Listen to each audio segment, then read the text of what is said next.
How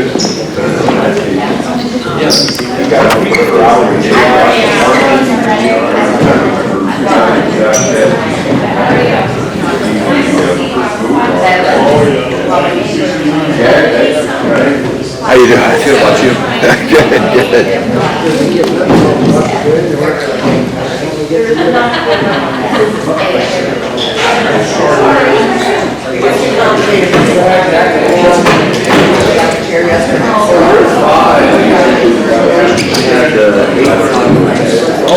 about 15. I'm sure that fewer people in my I think there's going to be more return on today with the rain. Yeah.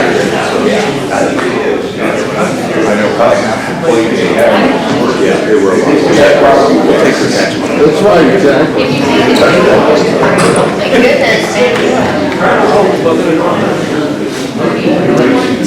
Thanks for coming.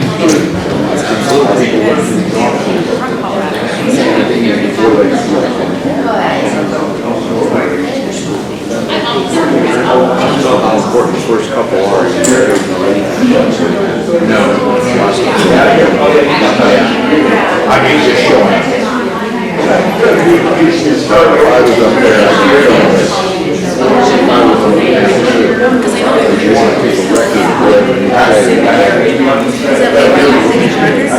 Hold these people accountable.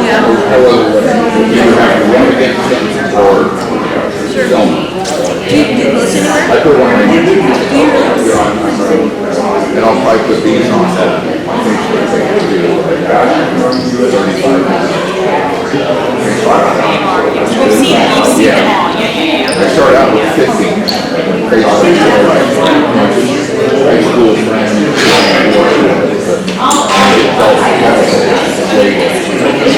Larger audience. But I see myself. Oh yeah. You know what? I think that's true. I don't know what year you're talking about, but one year I did and right after that, even though I was going to see my picture really great. My stuff.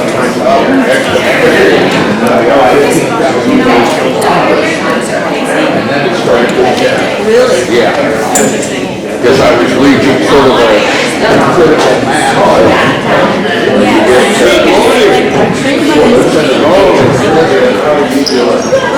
And then I was hoping the next time we'd get 8%, 15, for the build up like that. Yeah, well I think if somebody like that would do it, I got the same number of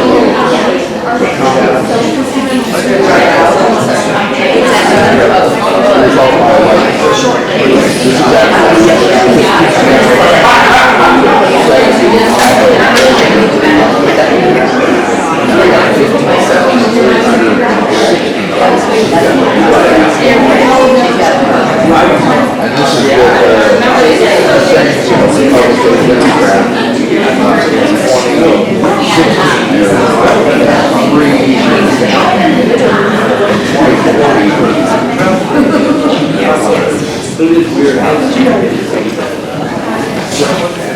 Hey, how you doing? Good, how are you? Good. I know. Good morning, I'm well, how are you? Good. Terry, this is Lori.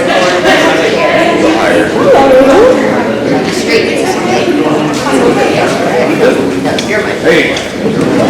How you doing? Good to see you.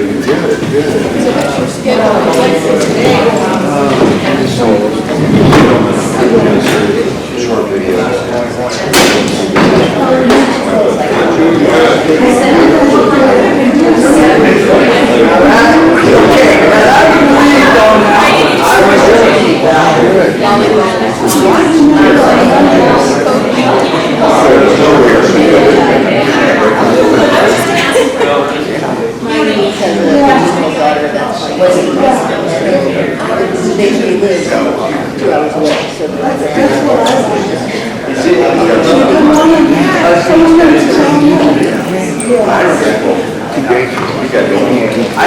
My mother's birthday. Yeah. Yeah, he was that back when they. Maybe just because I'm right. Sort of like. I like the casino. Yeah. I have 3 now. Okay. Yeah. 2 days old.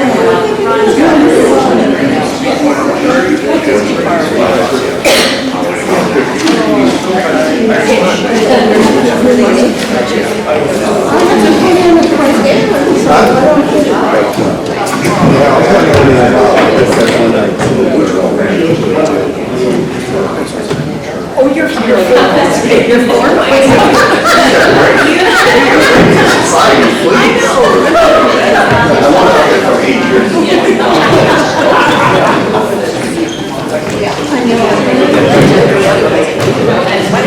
Watching right away. Oh, you want to come here?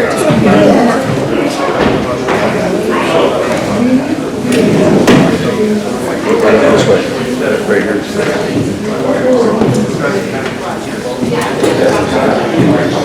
Sit there in the front row. Yeah. Maybe that's easier.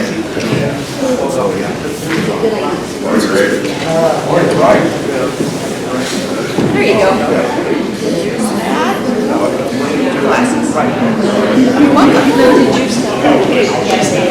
She's still on it.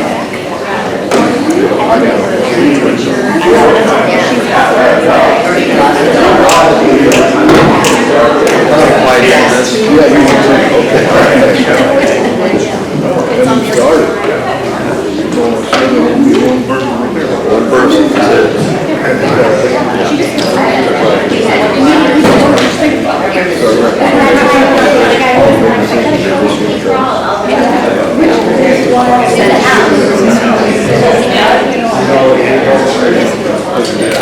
He's doing all right. Good.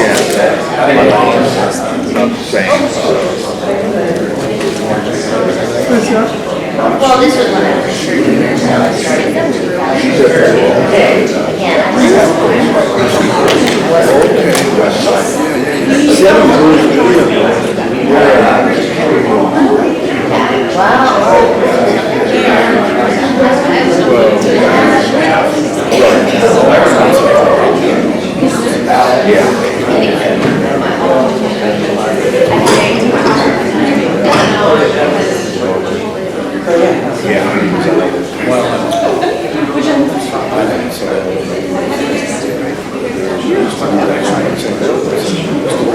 Right. Yeah. Yeah, that was a rough deal.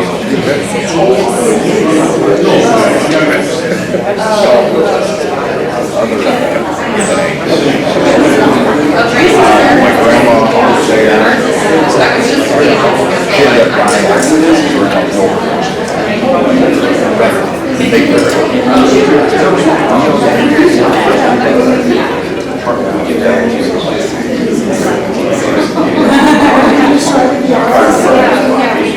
Oh, yeah.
May light. Good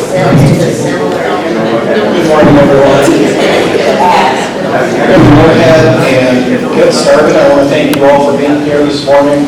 So my name is Chris Berlin, President and CEO of the Council Bluffs Chamber. Oh, it's on. You just can't hear me? I'll speak louder. I just want to thank you all for being here. This is our last legislative coffee of the spring series. And before we get started, and I lose all my question cards, we'll go ahead and start with the Pledge of Allegiance. So if you can, please rise and join me in the pledge. I pledge allegiance to the flag of the United States of America and to the republic for which it stands, one nation, under God, indivisible, with liberty and justice for all.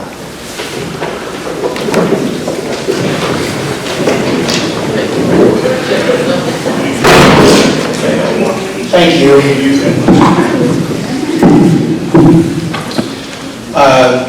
This legislative coffee is going to look a little bit different than the last because, as you can see, Representative Segrist was the only one that was able to make it with us this morning. And Brent, if we go back to your school days, you get the perfect attendance award.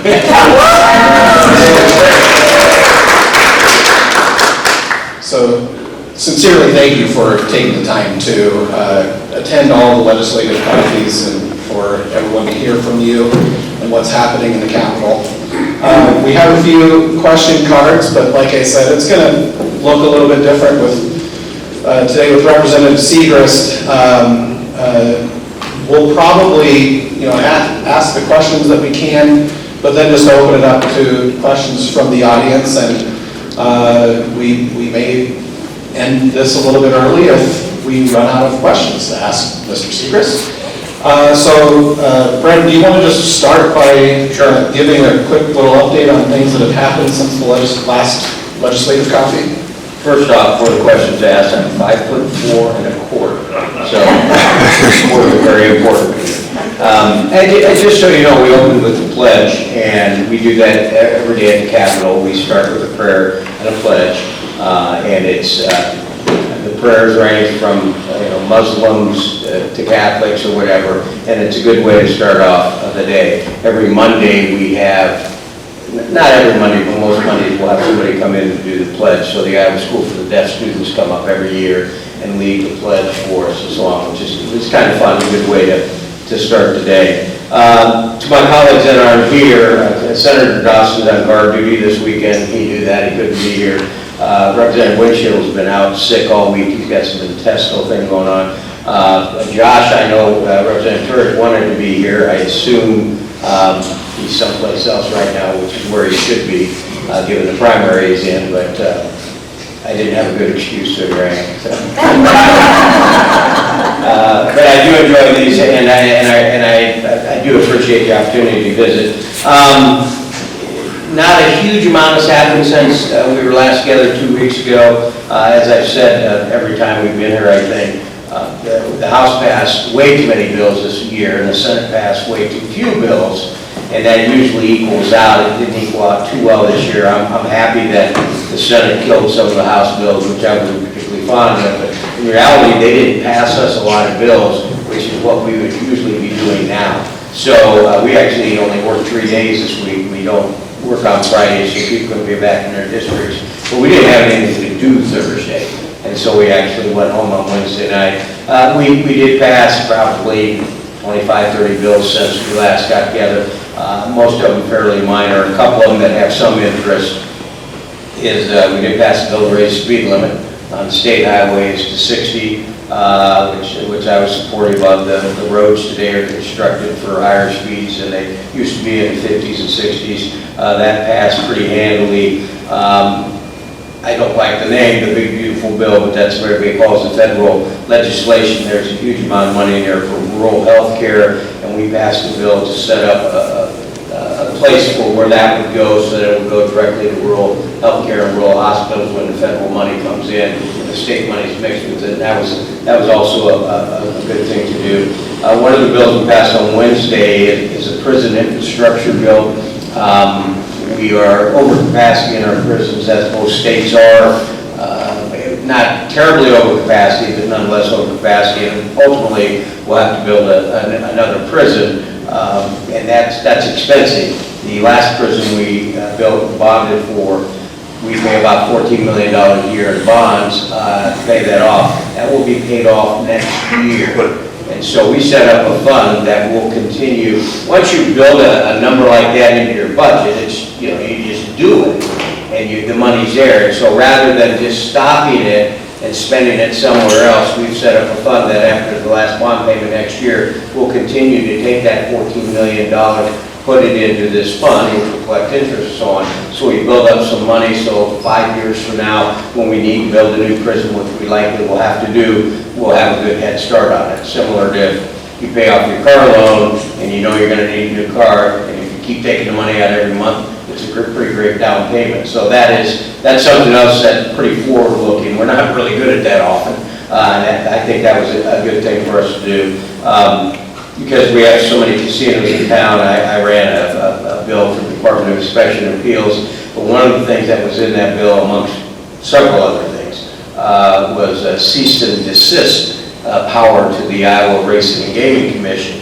All these online things that you can do now, you can get into casinos and what have you, and they're skirting Iowa's law about how gambling is done in our state and other states. And so the bill I ran gave the State Racing Gaming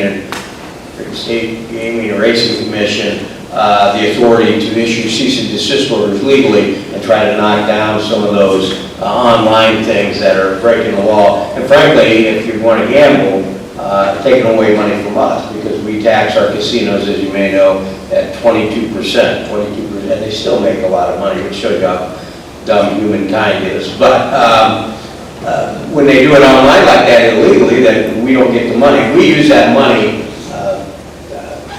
I'm old. I've been there a while. I took 18 years off. Back when I was majority leader, we set up what we call the RIF Fund, the Rebuild Iowa Infrastructure Fund. We take almost all the gambling money we have since the 90s and put it into this RIF Fund, and we use that for infrastructure projects across the state. We use it for environmental projects across the state. And so that brings in, the Mid-American Center, for example, got like $24 million from the state to do that. There have been various things that we've done. The infrastructure fund has hiking trails, which we've had money come in Pottawatomie County for bike trails from the state. And if we let people do that stuff online, then we don't reap the benefit of the tax, which then we use for infrastructure projects. So that was actually a pretty important bill to run, and it went down to the governor. So that was something that was needed, I think. And then a bunch of other bills. So lastly, I think I said before, really 3 issues. We're supposed to be done a week from Tuesday. We won't be, not even close. And when we say we have a week from Tuesday, in even years, we have a 100-day session. Odd years after the election, we have a 110-day session. Those are calendar days, and what that means simply is we get expense money every day that we're there for 100 days or 110 days, because I rent an apartment, you go out and eat everything else, you're living in Des Moines. And so they put that expense timeline on there to try to encourage us to leave, and we're not going to get that done this year. So I could see us going into May, I hope not, but then what happens, so the expense money runs out April, I think it's 21st, a week from Tuesday. And if we get to May, then you got to decide you're going to pay rent for another month and so on, and you're not getting expense money for that. So it's a little impetus to get us out of there, which sometimes works, but I'm not sure we'll leave. We have 3 issues left, big issues. The first one that we've mentioned before is the carbon sequestration pipeline / eminent domain bill. The House has passed the bill, it's been sitting in the Senate. The Senate's changed it drastically in a way that I actually like. But I don't know that they can get the votes to pass it regardless, but that's an issue that's out there. We may leave without addressing that, but it's a big issue for a lot of people. Second one is the property tax bill, which we talked about, and if Senator Johnson was here, I could take a nap while you talk, which I would say if he was still here. Dan knows that inside and out. The Senate bill, as you've heard us say before, is basically an overhaul of the system, big overall. The House and Senate, or the House and the Governor have a much smaller thing. The biggest thing in here, I know we have some supervisors sitting here, or city officials, is that they put a 2% hard cap on how far property taxes can go up every year. People have some real concerns about that. Regardless, we haven't come together yet on that. I didn't think, and I've said this in my newsletters, that the Senate could pass their bill. And by golly, they passed it 41-4 last Wednesday, I think. So Senator Dawson did an amazing job on that bill. A lot of good things in that bill, some things that I don't particularly care for, but it's vastly different than the House and the Governor, and so I'm not sure how it's going to come together yet. I serve on Ways and Means, so we'll see the bill. I think we're scheduled on Tuesday, I can't remember. And what we'll probably do, just so you know, a little inside politics here. So the Senate passes the bill. So what we'll do, I assume, we haven't had this discussion in full yet, is we'll take the Senate bill into the House Ways and Means Committee. We'll amend our bill, well, we'll call it strike. We'll strike everything in the bill and then put our language in there. And then it becomes a House file and then we control it. That way we have control over it towards the end of the session as we try to work together to a compromise. So that probably will happen. The fact they passed it was good, very good. It moves the process along. The fact we're not close to agreement is bad, and we'll see where we end up. Is there a chance we do nothing as we've done for 50 years? Yeah, there's definitely a chance of that. But hopefully we'll come together on some things that will be beneficial to the property taxpayer of the state. But we're way far apart, but at least now we have everything on the table in terms legislatively to work on. And then the last thing is the budget. The only thing we really have to do is pass the budget. The budget will be about $9.6 billion. The increase in the budget projected right now will be about 1.8% increase. Times are tough everywhere, and that's true with the state budget. So we are working through that process now. I think we have, I think, like 9 budget bills. We have a budget bill for justice systems, education, economic development, health and human services, transportation, education, ag and natural resources, admin and regulation, the infrastructure fund. I think that's the 9, and then you have what we call standings bill at the end. So we have to get those all out, and we actually passed 3 of the bills out of the House committees, subcommittees, and committee last week. So we'll probably start taking up the budget bills this week. But it won't come as any surprise. We haven't agreed with the Senate on any of that yet, but we're not that far apart. So hopefully we'll get the budget rolling this week. It takes about 2 weeks once you get into the budget to be able to pass it out of subcommittee, committee, on the floor, over to the other house, and vice versa. So I would say the earliest we can get out of there is 2 weeks, but we'll make, I think, big strides on the budget next week. I serve on the Education Appropriation Subcommittee. We have not finalized our plans yet in there, although we've talked about it. The big issue I have there, because Dr. Kenny's sitting up there, but the governor recommended a 1.5% increase for community colleges. That's not sufficient. She recommended, and we passed a 2% increase for K-12 schools, which is about $90 million, I believe. At the minimum, we need to do 2% for community colleges. So we got to work our way through all that now, but you'll start to see the budget move next week. And just for your information, I've said this before, the education budget, which includes community colleges, private universities, the Department of Education, Iowa PBS, the regions, everything, about 54.5% of every dollar that comes in goes to education. Then Health and Human Services, which like 15 years ago was 8% of the budget, it's like 22% of the budget now because the cost of health care is out of control. So between education, health and human services, that's about 75, 76% of everything we spend. So all those other things I mentioned, they get split up to 24%. Education, healthcare, by far the 2 biggest things. I've rambled enough. Well, let's just stay on the property tax discussion because we have a couple of questions on the Senate's bill, which I hope I can answer. I haven't read through it in detail yet. Go ahead. I'll see what I can do. Well, I'll try and, Linda had a question, and I'll try and reinterpret it for you, because I know that, and her question is really about the potential impact that the Senate's property tax bill would have on increasing property taxes for multifamily residential units, and the worry here is about individuals on fixed incomes who would suffer from an increase. I do know the Senate made some Yeah, they made amendments to the bill before they passed it, Yeah. and some of it had to do with the rollback, which was the main driver for the potential property tax increase. In the House, do you feel like there's an appetite to address that potential issue? Okay, this came up last time, Senator Dawson addressed it fairly directly again. Dan has been totally involved in this. Here's what I know, because the Senate passed the bill, I think Wednesday, and we went home Wednesday, so I haven't delved into it in detail yet. They made a fairly significant amendment to the bill, and I know that part of it does address what we call the multi-res or multi-resident situation that was in the original bill that had more than a few landlords upset about it. I know that it was changed in a way that it would be less upsetting. They probably still won't like it, but they'll hate it less, I believe. But I can't speak to it in detail just because I just haven't read it yet. We haven't even seen the bill yet. I got a little bit of discussion on it.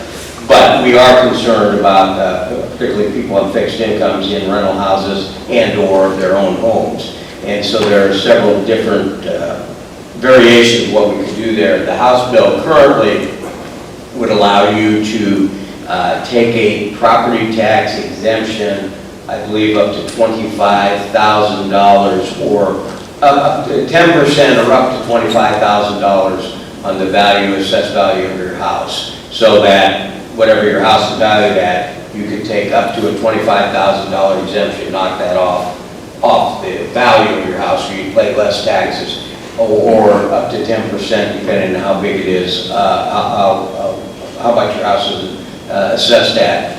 The governor simply put a kind of a blanket, she took away property taxes once you pay it off at a certain age and so on. Great idea, but here's a fact I learned this week. 51% of the towns, I'm not sure you call towns, in the state of Iowa have under 500 people. And so in those smaller, very small communities, there's a lot of elderly living there because they were born and raised there, they're still living there. If you say no more property taxes, the city can't exist. So we're trying to figure out what we can do to help those people on fixed incomes where property taxes are going up, but not do it to the extent that it's extremely harmful to the city government. I think in Council Bluffs, I think it's 29% of people living in Council Bluffs are 65 or older, and so that we have to be very careful about unintended consequences there. So the answer, as best I give it, is the multi-residential situation isn't in the House or the Senate bill, or the House or the Governor's bill. It is in the Senate bill. It's been changed a little bit to make it a little more palatable to the landlords, and as it relates to people on fixed incomes. If and when we get a final version of the bill passed, there will be something in there for people on fixed incomes. I'm not sure what it will be. Linda, did you have a follow-up question? No. No, okay. And Susan also has a question, but I'm going to read it because first she wants to thank you for your efforts in research and collaboration on the property tax reform. With the Senate version passing the House, will the House be willing to add language to repeal back the blue requirements and add funding to counties for administration of 60, 70, 80% discounts for seniors?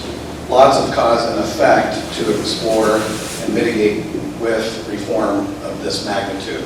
Very complicated issue. And I think there's two questions there. One, I kind of answered a little bit as we look at fixed income people and so on. We're trying to figure our way through it. The question about back to blue, I can't answer that exactly as intelligently as I would like to, but we passed a bill a couple of years ago called Back to Blue, and it mandated basically that sheriffs, I believe, had to be paid X amount, and it's really caused a lot of consternation between police departments, sheriff departments, and it's put the property tax burden on each one of the counties.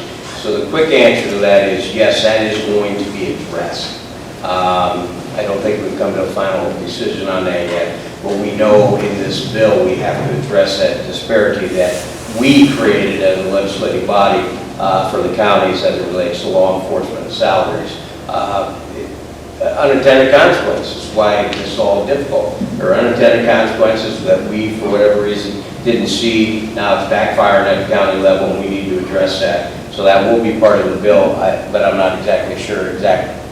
Anything on property tax, I'm going to keep saying this. I'm not sure what the end result will be because we've got to negotiate our way through it. But again, fixed income people, we're trying to do something there, be it a tax break or I think the Senate bill phases it out that after you pay it off and you get to 70 or 80, you pay less property taxes, something like that. We're going to do something, and then the back to blue issue will be addressed. Susan, any other questions? Not yet. Not yet. I get it. Any additional questions on property tax reform? One I can It's answer. just my opinion, I was a former IRS agent, and if you're listed as a professional realtor, you can deduct 100% of your, you can offset 100% of your property taxes against your income. So you're already getting it on one end of it, so it shouldn't make any difference. I mean, small landlords don't get that advantage, but the large people that own multi-residential properties, they get to deduct 100% of their property taxes against their income that they receive. So I don't understand this 45% for, it isn't fair for a person who owns one house or a small landlord.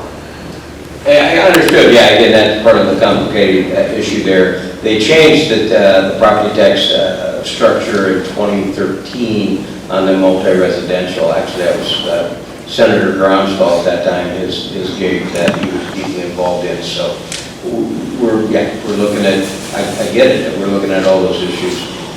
But again, as I've said to you, we've been going to reform, I don't think, maybe I didn't say this, so like a couple of weeks ago after we were here, it was a nice day, if you remember, that Saturday, Sunday was like 85 degrees. I went in, I was doing some things in my garage, and I found two big plastic bins of newspaper clippings, because everybody used to read the paper. And when I was, I spent 10 years as a New York leader speaker, my staff cut it out. So I've got these two big bins of newspaper clippings, which my kids are going to throw away whenever I leave. But I just grabbed a handful and took it more to my apartment, just to look through it. It was kind of fun, like a scrapbook, right? Oh, I forgot about that. Oh yeah, that really sucked. This was good, whatever. And I flip it over and it's the Des Moines Register, which everybody used to read, and it's top of the fold, and the headline is "Property Taxes #1 Issue." And I looked down, and it was February 1996. So I mean, we've been trying to do this a long time. I am hopeful we'll get something significant done on several areas, but it's really, really complicated. And let me just address this, Susan's staring at me. The House and Governor have a 2% hard cap on cities and counties, which means that your property taxes can go up more than 2%, but after any growth you have. And they don't like it, and I totally get it. I mean, they are being faced with rising costs in a variety of areas. So I'm not sure in the end that's what's going to happen, but I understand that because it's okay to try to cap some things, but they don't have any control over health insurance. They don't have any control over the rates for property and casualty insurance. They don't have any control over those types of issues that can go up 10, 15% or what have you. And so when you put a 2% hard cap on them, it's difficult for them. I mean, we would say, well, they got to learn to live with it, but I'm not in that camp. So that, I'm not sure that's going to happen, but they're elected officials, right? And so that's the tug here between everything is, how are we going to do this? The Senate has what we call a soft cap, which allows them to go above 2% if these things happen. The cities and counties, their organizations, statewide, are more inclined to like the Senate bill, even though they don't love it, more than the House and Governor's bill. So we'll wait and see. And then, because I'm also getting stared at by Dr. Kennedy, in the House bill, which I did not know, we affect the community college. They have two levies. They have a fixed levy plan plant fund, or plant equipment fund, and then another levy that they can use property tax levies for different things. I was on the board out west for 17 years. I understand how important those are. The House bill was sold as, and the governor's bill is not affecting education, K-12, whatever. I assumed, everybody assumed community colleges weren't in there. About 2 weeks ago, we discovered they were, so I've been fighting against that since then. Because the same thing's true at the community college level. I sat on the board for 17 years, and health insurance goes up 12%. Well, if you cap that levy at 2%, then that means at the community college level, what that's going to mean is tuition is going to go up. And property taxes for you all, for the community college, is a very small amount. I mean, it's a very small amount of your overall tax burden. So we're fighting that right now, and I know the speaker met with a couple of college presidents on Thursday, and so I'm trying to lead the charge to take that part of the House bill if we end up using that vehicle. So a lot of mumbly there, but that's kind of where it's at. Only if it's not complicated, Matt. It's not complicated. Your business, some of the best ideas are stolen from other people, and the legislature doesn't seem to do that. And I've had discussions with Dan, but in Nebraska, at age 65, based on a need, low income, property taxes get frozen for the rest of your life.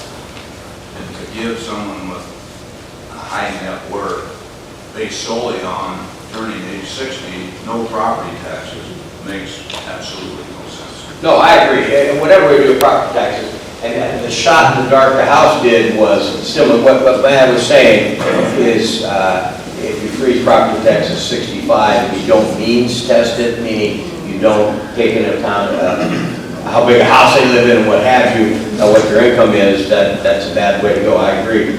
The House small shot is like, okay, we'll give you up to 10% of your value, so that somebody living in $1 million house is going to get the same benefit as somebody living in a $150,000 house. So we're cognizant of that, but that's something anything we do at the end needs to be means tested in my mind. So, no, absolutely correct. And we were having discussions about that. So. Yes. My name is Monica, and I'm with the Housing Advisory Services. Do you know the anticipated time frame for this tax increase to take place? My understanding is 2027. Yeah, most likely. The question is, if we pass something, when will it take place? Because counties or cities are doing their budget now or have done them. Again, we'll be cognizant of that. I think it'll be a year out, if you will, so that whatever we do, that way you can plan on it. It would be, I believe in the bill right now, it's for the next year after we pass it. So there's a time period to react to it. The first increase will be at 70%, and then it will be incrementally thereafter? That's out there, but I don't know what the final version is going to be. And again, the Senate changed some of those things in their bill. Senator Dawson over here, he can explain it. I just haven't read it yet. I haven't read the bill analysis, but we'll look at that, and it will take another week or 2 weeks. So those of you who have specific opinions, please opine on them once I've read through it, if you will, because it's a very changeable situation. Any other questions on property tax reform? I hope not, because you're not making me sound very smart. I got a question. It's in reference to the data center. Yeah. That's building in Council Bluffs. Yeah. All by this community college. I don't know how many community colleges are in the state. 15, but go. Does that community college, has it reaped any financial benefit from that data center? Like the property or taxes or any revenue going back to the college? Dr. Kenny might correct me here, but I'm on the foundation board. The answer is no, aside from the sale of the land. The sale of the land was given to the college by Wiebe, Mr. Wiebe, and so the foundation at which I sit on has been sitting on that land. We sold part of the land to Black Hills, yeah, thank you. Black Hills, that's our Midwest Training Center, and the rest of it was sold to this other organization. So no benefit to the college beyond the sale price that goes into the foundation, which then is used for a variety of things, including keeping tuition down. But seeing you brought up data centers, there is bills out there right now talking about how you tax data centers and what you need to do for them. If you followed a little bit, I think it's Google wants to build a new data center. First off, the biggest data center, the biggest server farm in the world is right here. In the world is here in Council Bluffs and down Highway 92. The biggest server farm in the world is right here. Because we have low electric rates and we have a substantial amount of renewable energy with wind turbines. Some people don't like wind turbines, we're not getting into wind turbines. The fact matter is, we do have that. That's one of the reasons Google has invested in Iowa, because we have wind power and really reasonable electric rates. I think overall energy rates, I think we're the 9th lowest in the nation. So when you pay your bill, you still get mad about it, but everywhere, almost everywhere else it's worse. So there's some talk about what we would do to tax the further data centers because of AI and everything you need with that, and the amount of energy they eat up. So if you read about what they want to build south of Lincoln, Google wants to build it. They want to build their own power plant because that data center will use more electricity than the city of Lincoln, more than the city of Lincoln. And so they want to, and they're working through it to build their own power plant with it, which is a very pricey proposition.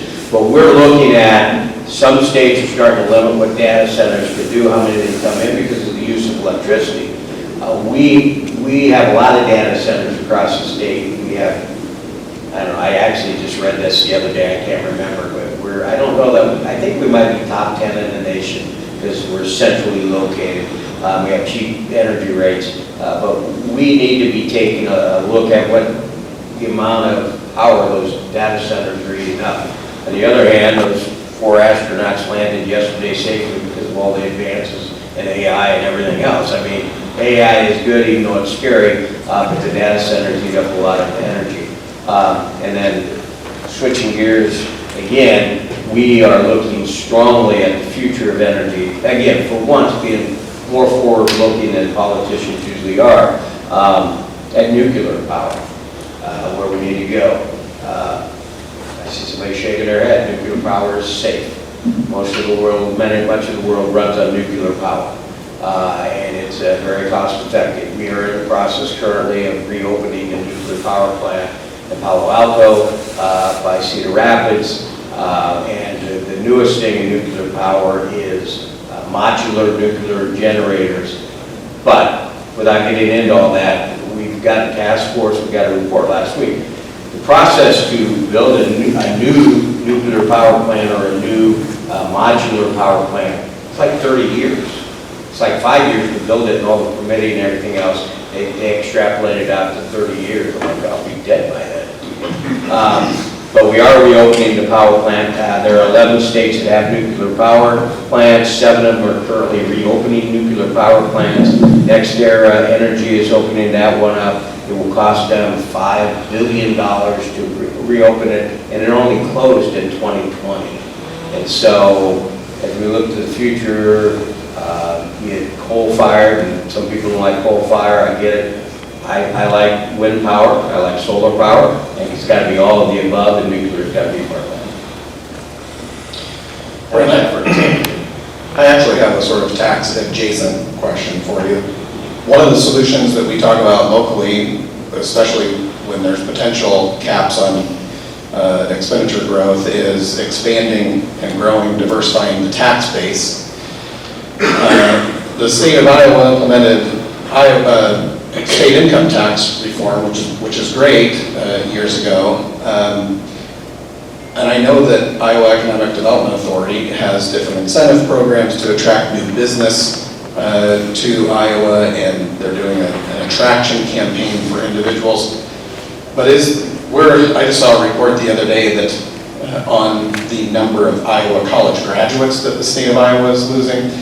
Has the legislature had any conversations about investing in new incentives or programs to bring more people to the state of Iowa and diversify and expand the tax base in the state? Yeah, we have.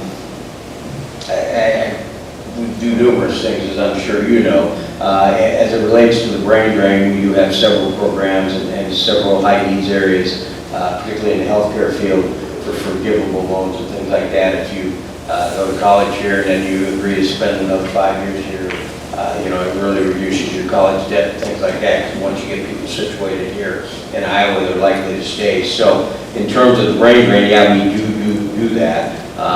Extremely disappointed that the Senate couldn't pass the bill that I got. In this case, I will use the word I, that I spent a lot of time on. It got passed to allow 4-year college degrees at our community colleges, and that helped stop the brain drain, if nothing else, across the river. But there's various things that we do, as you know, and as Brenda up here knows, after the study we did about where the compost needs to go. The interesting thing is recreation opportunities and cultural opportunities are extremely important to people in the state of Iowa, and to entice them to come here. And so that's part of what we do with the infrastructure fund, is to try to maintain some of that. So there are numerous things that you can do tax incentive-wise for businesses and so on, as well as housing. Housing is the other huge problem we have, and we put more money in that. But peripheral to that is the water quality, for example, and things of that nature. I was just looking at the Ag and Natural Resources budget bill, preliminary, and we're putting more money into water quality. Also, I believe, and I got to verify this next week, restore some of the funding for water monitoring in our rivers across the state. So we're trying to address some of those issues. But there's a numerous amount, and probably sometimes too many programs out there, and we may need to focus in on them and narrow them down to make them more effective. Ron has a question on Senate File 2119. Will you actively oppose Senate File 2119, which allows for jail time for librarians? I believe this bill is still alive. Talk about a stupid idea. Jail time for librarians, that's ridiculous. There have been numerous bills, and we've talked about this briefly before, about some of the books that are available at public libraries. Number one key word there is public. It's a public library. It's one thing to talk about school libraries, K-12 libraries, and I think there is legitimate concern there. And so there have been various bills that have come up because of the situation in northwest Iowa, which is where most bills come from. There were books that people would consider not appropriate for kids, and they're probably right. They probably aren't appropriate for younger kids, and they were, the library board wouldn't take any action, and when that happens, then it comes back to us. So we've had numerous bills to make some changes about having a separate section for books like that, and making parents know it's available for checkout, and so on and so forth, and taking away the library boards, giving the power to the city council, which I think is also a bad idea. Long story short, all those bills are dead. I tried to fight most of those back, because I just don't think it's appropriate for us to do that. Parents can take responsibility for their children. Library boards generally do a good job. I've heard not one complaint in Council Bluffs, Iowa. And so I think effectively, right now, all those bills have been dead, but I know the lead sponsor, a good friend of mine, had attached some of that language to another bill the other day as an amendment, and we didn't take the bill up because he attached the amendment. We're like, we're not going to have that fight, we're not going to pass it, and so we killed that bill because the amendment was added. So I can't say it's all dead, because nothing's dead until we go home and things can get added into budget bills and things like that. But I don't think there's an appetite at all, not enough of an appetite for us to take any action on any of those issues. And I don't support them either. Related follow-up. If something slips through the legislature, do you have any idea what the governor will do if it comes up for desk? She has line item. Yeah. Well, if it's in a budget bill, she can line item it.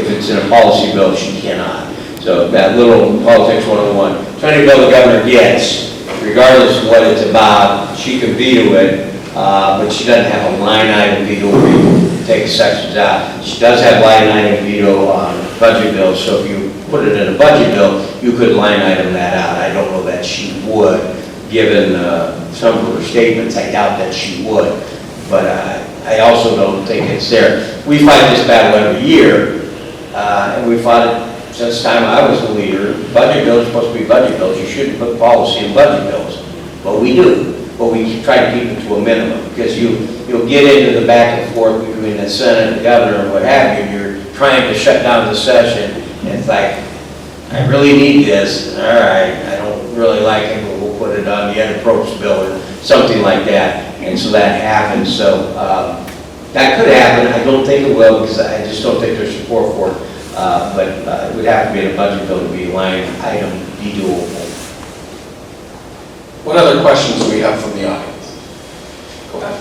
I have a question on House File 2754 and... Just tell me what it does. Yeah, right, okay. The charter school bill. Yeah. And there's a lot of provisions in there, but one of the main ones is diverting TSS funding from public schools to follow the students to the charter schools.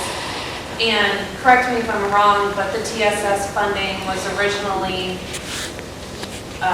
focused on raising up the teacher minimum salary. So it's not a per student fund, right? It's like a general pool that then gets taken to the public schools. And then if that funding follows the student to the charter schools, like charter schools aren't, they don't have to pay teacher minimum salary. They don't even have to use the TSS. Is that right up? Is that true? According to what IASB has been saying Okay. now. And they also don't have to use TSS funding for teacher salary. And I'm just kind of wondering how your feelings on this bill are. Well, I do have some concerns with that. I'm not throwing anybody under the bus. Nobody's lobbied me on that specific issue, which is unusual because I'm kind of known as a guy that's into the education stuff. So I'll check into that when I go back on Monday. The small saving grace there is that charter schools we have in Iowa are set up as public charter schools, so they do have some of the same rules and regulations, but that specific one, I've heard about it, but to be honest, I haven't checked into it, and I will do that on Monday, because I think those concerns are legitimate. I think that the charter schools would still follow we have a $50,000 minimum salary for our teachers. The teacher supplemental funding that you're talking about was before we mandated $50,000 minimum salary. So I will look into it more and get back to you. I'm aware of the bill, and there's some things in there that are good, and I think there's one or two things, that's probably one of them that Yeah, that's the concern. concern. Yeah. There's some other stuff, like private school students participating in public school Yeah. sports, and will they have to pay some of the fees that come out of our per pupil funding? There's stuff like that. Yeah, sure. I mean, I don't have a problem. I don't love it that if there's a private school and they want to participate, generally, public schools would say okay, but if there's fees associated, they should pay those too. We've established this fact before that I did support the education savings account bill because of issues like this. And I am forever fighting little battles against it. I'll just give you a quick example. So we had a bill in Ways and Means on, I think, Tuesday. It's an America 250 bill. It's 250th anniversary. And some things that we want to do. We want to have, contests with the schools for things for America's 250th anniversary, blah, blah, blah. There's two things there. The word one is, this bill would establish a sales tax holiday, like we have in August every year, which, by the way, was my idea a long time ago. But this would establish a sales tax holiday for July 3rd, 4th, and 5th this year only to celebrate America's 250th year. And so you're going to you can go buy stuff under $100 and not pay sales tax to help celebrate America. That's kind of weird to me, but that's in there. But one thing it says, I think it's September 17th, it will be a day where all public schools teach about the Constitution. Nothing wrong with that. And I'm like, we're going to change it before the Florida. Only public schools? What about private schools? What about charter schools? I mean, it's Constitution good, should everybody know about that? So we are going to make that change, but yeah, that's some of the stuff that we go back and forth. We need to be cognizant of the amount of money we're putting into private schools, which I totally support private schools, but that doesn't mean they don't have any accountability. That's what it's for. Who does doesn't have the accountability? Well, they have accountability, but I'm saying they don't have the same accountability that public schools do, because they're private schools, so like St. Albans, they don't have to do, there's plenty of accountability, but not the same amount of degree of accountability that public schools do because of the way the code's written. I'm confused, the statement you made earlier. Public charter and public schools. What's the difference? But you can have private charter schools which would have less rules and regulations, if you will. The bill that we have passed in Iowa is that a charter school, similar to the one that's been proposed in Council Bluffs, First STEM High School, would be chartered through the public school system. So it would still have probably more oversight than private charter schools, but still be a charter school that lets them go off on their own, you know, whatever they want to do, science, technology, whatever. So, All right, thank you. yeah. Okay, I finally answered the question. Well, I think you can answer this one too. First of all, thank you very much, Representative Segrist, for being here and being at all of these. This is really important. I learned so much from you. But relative to a bill that you helped with is House File 882, block railway crossings. A little closer to home question, and I think a lot of people in this room understand the challenges, especially on the south side of Council Bluffs. It really hasn't moved since March 3rd, I believe, but is there any chance it can still get life breathed into it this year? Yes, Senator Turek and I have worked on that. I want to give Josh credit for that too. The so-called triangle of death down by the rail yards down there. There are times where you're blocked. I mean, you can't get in and out sometimes for an hour or more. And if we ever had a medical emergency, that could be devastating. And the I don't know, concerned citizens, Potawatomi County, whatever the name of the group is, have been working on it. So the quick answer is yes. A couple of people were up, we met with the appropriations chair, we're absolutely going to move that bill. It would set up a fund for money going to be used for railroad overpasses wherever it may be beneficial. And that's across the state. They have the same problem in Davenport and other places that we do here. The reason it hasn't moved is because I'm working my butt off to get some money actually put into it in the infrastructure fund, and we have held off on passing it because I think I'm going to get that done. And once we settle that budget next week, we'll move the bill regardless, and it'll pass. I mean, there's no problem passing. Everybody thinks it's a good idea. People don't like to pass bills that set up funds and you don't put any money in them. And I'm working really hard to get some of that infrastructure money put into the fund at the same time. So yes, it will pass. I'm hopeful it'll pass with money in it. Won't be enough to do anything yet, but then you talk to your federal delegation and try to bring some federal money down. There might be some city money involved, but together maybe we can get something done. Yeah, it will pass for sure. Hopefully maybe next week if we settle the infrastructure budget, because that's where the money will come out of. Any other questions for Representative Segrist today? I lived in Nebraska for about 35 years. Yeah. Originally from, My sympathies, go ahead. and right, the tax advantage, you have to keep the tax advantage on this side of the river. And that draws senior citizens. But it doesn't keep young people here. So you need to have, like Ames and Lincoln and Omaha, they have home builders that build low-income housing or housing that's affordable. And we don't have a real home builder that builds affordable housing in this area. I mean, the work's over in Omaha, that's just, we're a suburb of Omaha. We can take advantage of that by having somebody build houses. Lincoln, they took an old Air Force base out by the airport and started building houses there. And it's now, it's amazing how they did that. And they just have a low, affordable housing for young people. There's nothing like that here. Well, I agree and disagree to an extent. There are numerous programs that we do, and if you look along the second half of the corridor, apartments, not houses, but I mean the amount of apartments that we're putting up there, and most of those qualify for some low-income housing assistance from the state, which means a certain amount of your units have to be for low-income people. Some of them are at market rates, some of them are reduced rates. On the 100 block, the one building there, I think was built with the same thing. So we do that. We also do afford it. I can't speak to this, but I think there's a development going up down by Manawa or something, and they'll be using some low-income assistance from the state. So we do some tax breaks for those developers. You're going to have more in Omaha, obviously, because it's a bigger city, but housing is a huge issue here, and the Iowa West Foundation is helping a lot with that. Actually, they've got a housing coalition that meets every other month or something like that to focus in on that. So we do have programs to do that. The programs get spread across the state. We put more money into that last year. Haven't seen the budget this year, but we do offer some of those issues.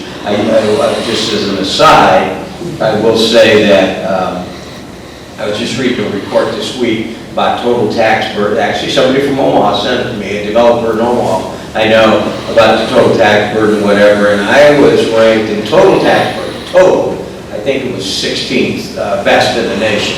And we're not that far out of the top 10. It's pretty small, but so tax-wise, developer-wise, we're okay, but we need to continue to put some more money in it.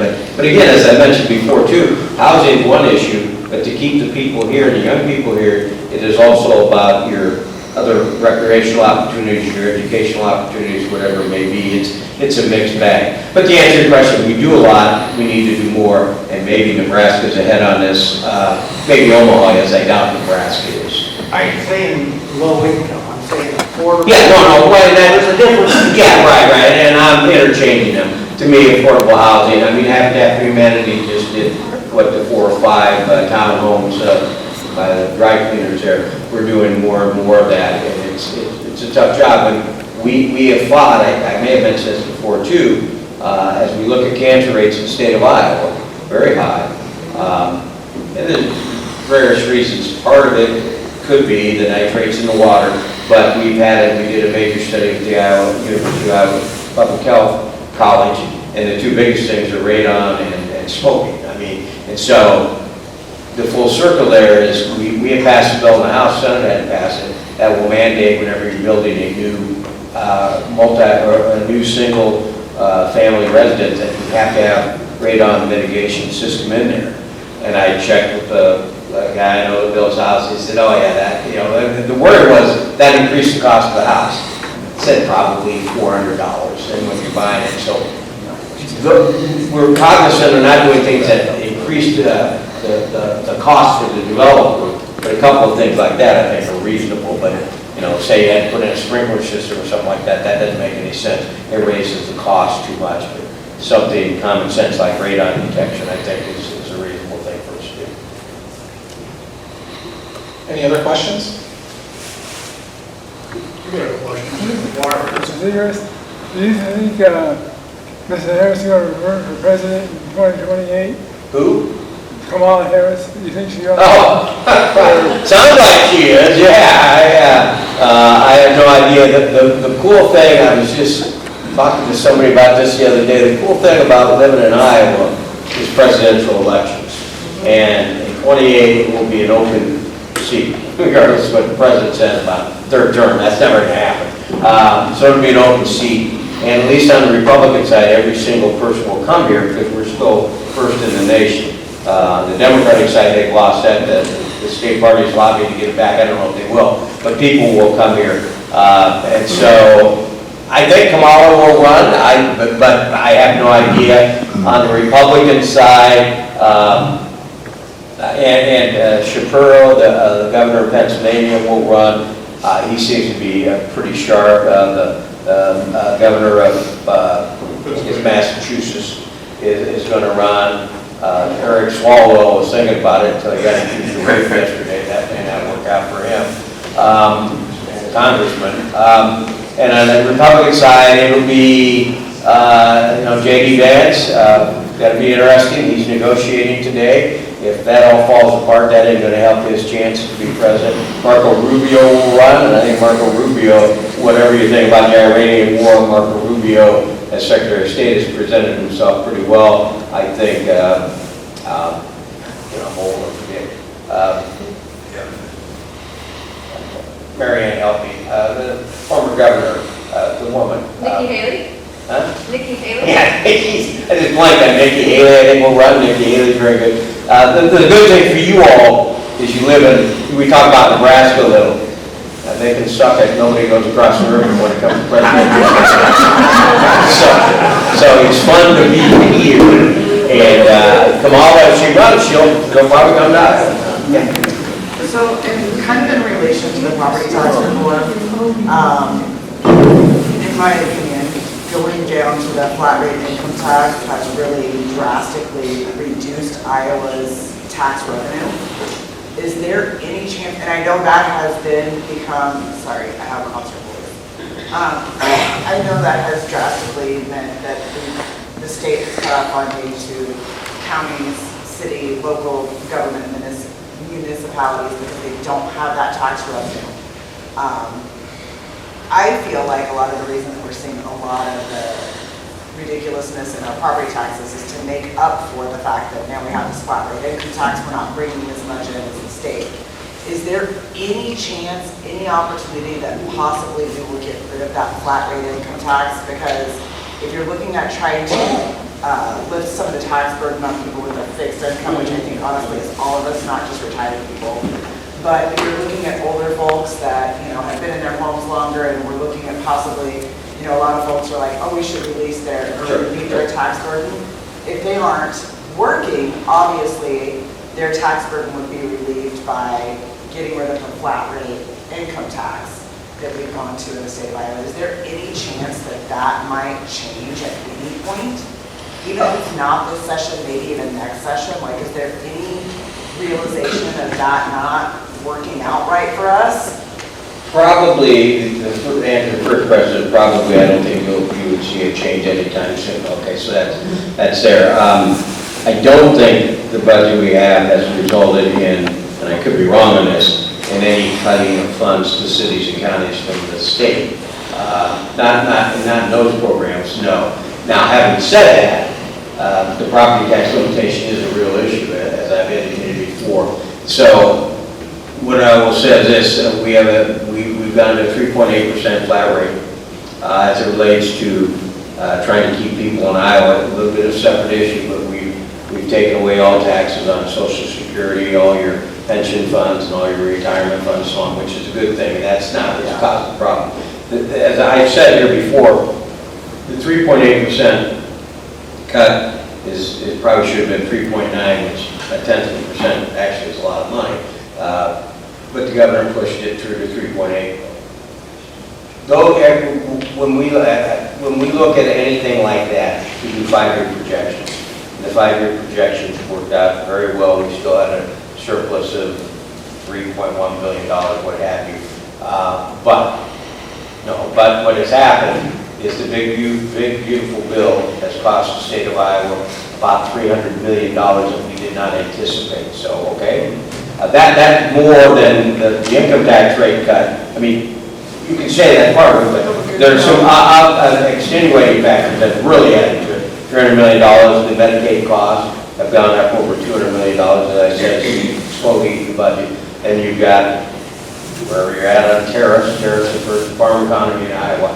Some unforeseen things that we try to be pretty forward-thinking, and we were, but some of those things have really put a crimp on it. We're okay, but it's awful tight, and if the Iranian war goes on for a while, gas prices stay up. If we don't get rain, which we're getting now, it'll be a significant budget problem in the out years. But to answer your question is no, I don't see it changing. Even if Rob Sand is governor, and I'm not sure he would change it either, I don't know. And there's a very good chance, at least 50-50 chance, Rob Sand will be the. I've heard the governor herself has said we need to prepare for services being cut. So to me, that means services to our local municipalities. You know what I mean? But we're already at regional health centers instead of having health services.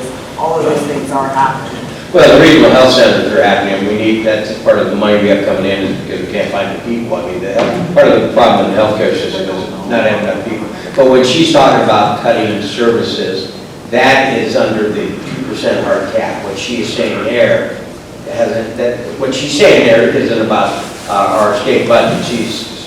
whether you agree or not, and some people don't. If you do a 2% hard cap, then there will be cuts at the county level because they'll have to reemphasize what they're doing, which is one of the problems I have with that bill. But that's what she was saying there as it relates to the property tax cap. And again, the Senate doesn't have a hard cap, they have a soft cap, which is probably workable. And we'll see if we do anything. If we don't do anything, then the state won't be cutting any services to the cities or counties. All right. Okay. Mary Knudsen said there's going to be the Vietnam visiting wall is going to be in Council Bluffs. She didn't say where. Down Lewis Central on Memorial Day weekend. Lewis Central? Yeah, they're I looking did, for so was it volunteers. high school? I didn't catch that. In a similar way, I mentioned America 250, there is a commission, each state has a commission. And so you'll be hearing things about what we're going to be doing across the state. And local cities and counties have a lot of say in that too, but we'll be doing some celebration of the 250th. Hopefully we get through it. Congress these days, I wonder. Thank you, appreciate it. I'll take the opportunity because I'm talking. I can do that. I appreciate it. These are always good events, and even when my friend Mr. Turek is here back in the day of Mike Ronstadt, we're always very respectful of each other. That's not true across the state in a lot of places, but here we trade our jabs, but we get along really, really well. I actually just did an interview for a national conference, state legislators, because I'm one of the few stupid people that left for 18 years and went back, and they wanted to talk about that, so we talked at length.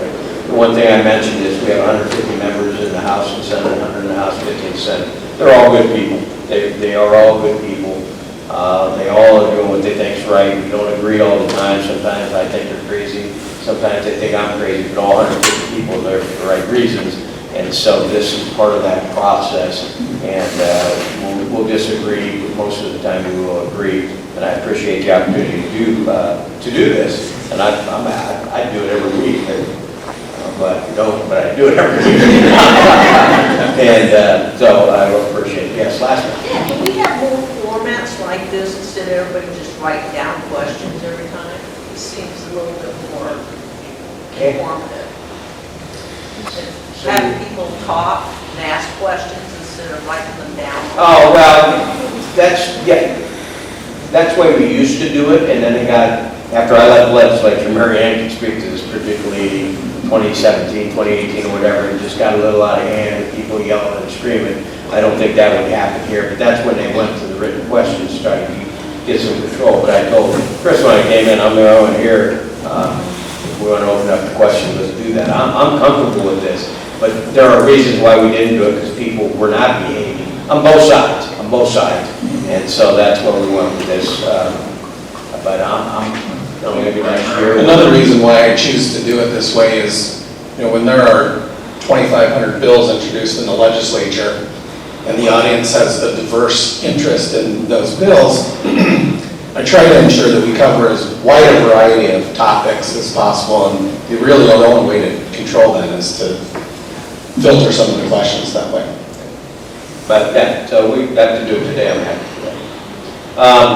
So there you go, we're done. And because again, I'm talking, I'll just say this, even though it's very crass of me, I'm running for re-election, please vote for me.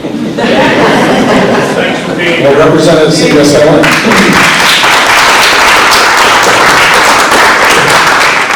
thank you for attending all of these candidate or legislative coffees and for agreeing to do this by yourself.